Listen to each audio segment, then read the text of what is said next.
তাকবীরে তাশরিক নিয়ে আমি আপনাদের সামনে একটি কথা বলি। সেটা হলো কুরবানি যেমনিভাবে নেসাব সমপরিমাণ সম্পদের মালিক যারা তাদের উপরে ওয়াজিব, তবে কুরবানির মতো আরেকটি ওয়াজিব আমল আছে, সেটা হলো তাকবীরে তাশরিক। তবে কুরবানি যারা ধনাঢ্য ব্যক্তি তাদের উপর ওয়াজিব, আর তাকবীরে তাশরিক ধনী গরিব নারী পুরুষ সকলের উপরে ওয়াজিব। এটি অত্যন্ত গুরুত্বপূর্ণ একটি ইবাদত। 9 জিলহজ বাদে ফজর থেকে নিয়ে জিলহজের 13 তারিখ আসর পর্যন্ত প্রত্যেক ফরজ নামাজের পর অর্থাৎ 23 ওয়াক্ত ফরজ নামাজের পর একবার করে আল্লাহু আকবার আল্লাহু আকবার লা ইলাহা ইল্লাল্লাহু আল্লাহু আকবার আল্লাহু আকবার ওয়ালিল্লাহিল হামদ, এটাকে বলা হয় তাকবীরে তাশরিক। এটা হলো ওয়াজিব। এটার একটি ইতিহাস আছে।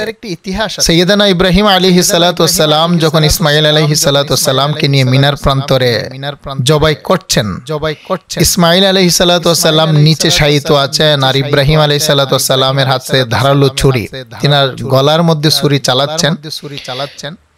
ঠিক তখনই আল্লাহ সুবহানাহু ওয়া তাআলা জিবরাইল আলাইহিস সালাতু ওয়াস সালামকে দুম্বা দিয়ে ইসমাঈলের পরিবর্তে তাকে জবাহ করার জন্য আদেশ দিলেন।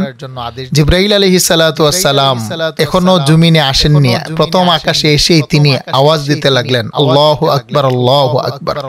ইব্রাহিম আলাইহিস সালাতু ওয়াস সালাম উপরের দিকে তাকিয়ে দেখলেন জিবরাইল আলাইহিস সালাতু ওয়াস সালাম আসছেন, তাই তিনি লা ইলাহা ইল্লাল্লাহু আল্লাহু আকবার আওয়াজের ধ্বনি দিলেন। ইসমাঈল আলাইহিস সালাতু ওয়াস সালাম বাবার জবান থেকে শুনে তিনি উচ্চারণ করলেন আল্লাহু আকবার আল্লাহু আকবার। সেই একজন নবী, আরেকজন রাসূল, আরেকজন হলো সাইয়্যিদুল মালায়েকা ফেরেশতাকুলের সর্দার, তিনজন আল্লাহ পাকের নৈকট্যপ্রাপ্ত ব্যক্তির জবান নিঃসৃত যে বাণী সেটাই হলো তাকবীরে তাশরিক। সেই জন্য রাসূল সাল্লাল্লাহু আলাইহি সাল্লাম নিজে আমল করতেন, আমাদেরকে উৎসাহিত করেছেন। জিলহজের 9 তারিখ ফজরের নামাজের পর থেকে নিয়ে 13 তারিখ আসর নামাজের পর পর্যন্ত 23 ওয়াক্ত ফরজ নামাজের পরে পুরুষগণ উচ্চ সুরে আদায় করবেন এবং মা বোনেরা যারা আছেন তারা আস্তে নিম্ন আওয়াজে তারা আদায় করবেন আল্লাহু আকবার আল্লাহু আকবার লা ইলাহা ইল্লাল্লাহু আল্লাহু আকবার আল্লাহু আকবার ওয়ালিল্লাহিল হামদ। আল্লাহ সুবহানাহু ওয়া তাআলা আমাদেরকে এই ওয়াজিব আমলটা করার জন্য তৌফিক দান করুন। আল্লাহুম্মা আমিন।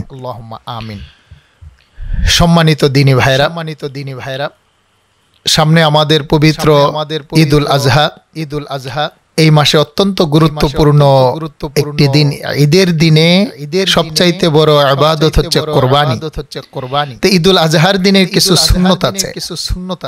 রাসূল সাল্লাল্লাহু আলাইহি ওয়াসাল্লাম যে আমলগুলো করতেন এটাই হলো সুন্নাহ। রাসূল উৎসাহিত করেছেন ঈদুল আজহার দিনে সকাল সকাল ভোরবেলা ঘুম থেকে ওঠা, গোসল করা সুন্নাত।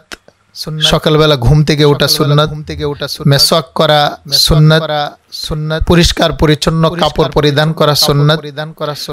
কোনো কিছু না খেয়ে ঈদগাহতে যাওয়া সেটা সুন্নাত। কুরবানি দাতা তার কুরবানির পশু দিয়ে ওই দিনের খাবার শুরু করা, এটা হলো সুন্নাত। এক রাস্তায় যাওয়া আরেক রাস্তা দিয়ে আসা, সেটা হলো ঈদুল আজহার সুন্নাত।